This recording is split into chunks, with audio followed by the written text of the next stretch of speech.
It's Mon Mothma's HoloNet, and we're just posting on it. Welcome back to Mothmanet News and our 50-day countdown to the Mask of Fear by Alexander Freeman. Today is day 26, and we're talking about The Princess and the Scoundrel by Beth Revis. So, I love this book. Just straight out the gate. I mean, it's a phenomenal book. If you haven't read it already, go and read it. It's brilliant. Han and Leia get married, and like this is right after the Battle of Endor. They get married, and then they go on their honeymoon, but Leia's a workaholic, and so she ends up hijacking the Halcyon, essentially, to take them to another planet so that she can do diplomacy. And I know that this book came out in a period of time where there was a lot of stuff with the Halcyon in it, and I know it was just marketing for the Star Cruiser, but it's actually a really good book. So, yeah. Mon's role in The Princess and the Scoundrel is very, like, front heavy. She's not in it very much towards, like, the second half of the book. Once they leave Endor and go on their honeymoon, Mon is just mostly mentioned. I think she appears in a couple of, like, hologram messages and, like, maybe one other scene in person. But I think that her role within the book is very important as well. So at the beginning of the book, Han and Leia are getting married. Han has proposed to Leia, and so, like, of course she goes to Mon, and Mon is like, oh my gosh, you're gonna get married to him, right? And she's very excited for Leia, goes full steam ahead in planning this wedding for her, because she knows Leia isn't gonna plan this wedding for herself, and so she does it. Like, she's got everything else on her plate. She's like, I'm also going to plan and execute this wedding, right? So she teams up with, you know, the Ewoks to have this ceremony on Endor, and they pull it off, and Mon is able to, like, impart to Leia, like, hey, like, Bail and Breha would be so proud of you. And it's obvious that they're both incredibly sad that Bail and Breha aren't going to be there for Leia's wedding. But I think that when they talk about Bail and Breha, it's still just so beautiful. And yeah, so after the wedding, because again, like, this is just right after the Battle of Endor, like, the Death Star has just been blown up, the Emperor has just been killed, Han and Leia are getting married, everything is on Mon and Leia's shoulders, and, like, Nadine's shoulders, and a handful of, like, other top rebellion leaders, and so they've got to, like, work out the way that they're going to kind of, you know, get to the end of this war and work towards, you know, that new republic that they're building.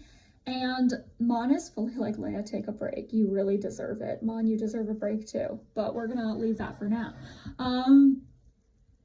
And she's able to get Leia to the point where she's like, maybe I'll go on a honeymoon. And then Mon takes that maybe and is like, cool, so you're going on the Shangri-La Starline cruiser, the Halcyon, for your honeymoon. It's having this whole relaunch thing, and she basically convinces Leia to go by being like, hey, I mean, you can do a lot of really great things for the New Republic by getting out there, letting the people see you, letting them see that, you know, you're not scared, that we are able to be seen in public again, essentially, and, you know, you can do a lot of good. So Leia takes that to mean get the Halcyon to divert course to a completely different planet so that she can try and get their leaders to be in an alliance with the New Republic.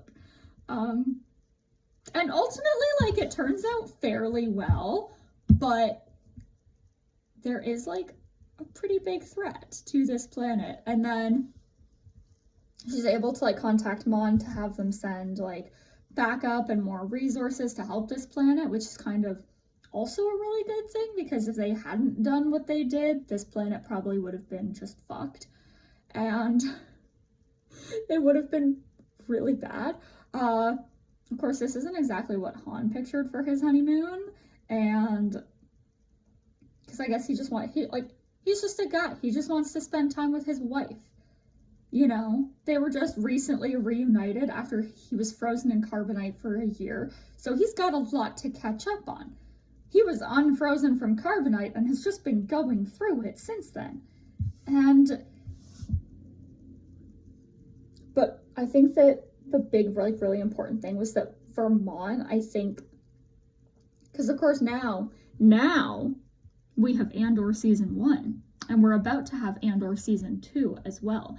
And so we have the context of this might not be the first wedding that Mon has had to plan for someone that she is very close to in that way. Because I do think that there's a part of her that sees Leia sort of as something akin to a daughter or a niece or something like that. Like, yes, they are friends, but Mon very much sees herself as like a guide for Leia, because that's the role that she has had for most of their knowing each other. And with Bail and Brea being gone, like, that I think has gotten even stronger for Mon, because she doesn't have Bail and Brea to lean on anymore. Neither of them do. And so Mon is much more in the position where naturally in her mind it would fall to her to plan Leia's wedding and make sure that it was the best wedding that she could possibly have, right? In this moment. Now, sure, there are probably dreams that Leia had about her wedding that will never come true, right? The Rindon sword is not going to be there. Her mother and father aren't going to be there. So Mon very much has to grapple with that and be like, okay, with what I can give her, what's the very best that she can have? And I think that that's just absolutely wonderful and kind of her. And it shows a maternal side to her that I don't think we've really explored before, because she hears that Leia's getting married, immediately jumps into action to be like, okay, I've got a new priority to deal with now. Cool. We're gonna do this. And the wedding was absolutely beautiful. And yeah. So I think that like the most important thing with Mon in this one is the way that she cares so much for Leia, and the way that we see her maternal instincts and her maternal love in a way that I feel like we've missed out before, even with Andor. And maybe we'll get that in Andor season 2. Maybe we'll get to see her and Leta like not be at odds with each other, because she obviously loves her daughter and wants to protect her and do what's best for her, but it's become even more difficult for her to be able to achieve that. And that's no good for anybody. And so who knows, maybe that doesn't happen. And Mon's maternal instincts turning towards Leia is more out of guilt than anything else. I don't know, and I'm scared. Yeah. I'm really scared. I'm excited for everyone to read The Mask of Fear, but that's partially because I have read it. I am scared for Andor season 2 because all I know is where it ends and events that we will probably see. That is it. That is all that I know. Beyond that, I'm clueless and I'm scared. So, yes. Tomorrow is day 27, and I think we're starting the Aftermath trilogy, if I remember correctly, because that would check out.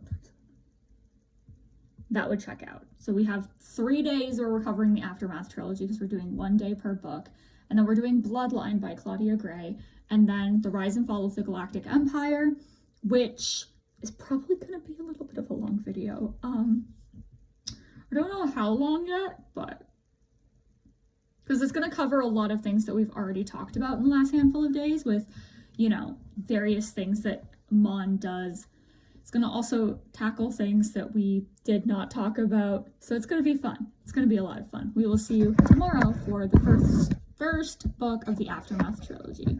Bye.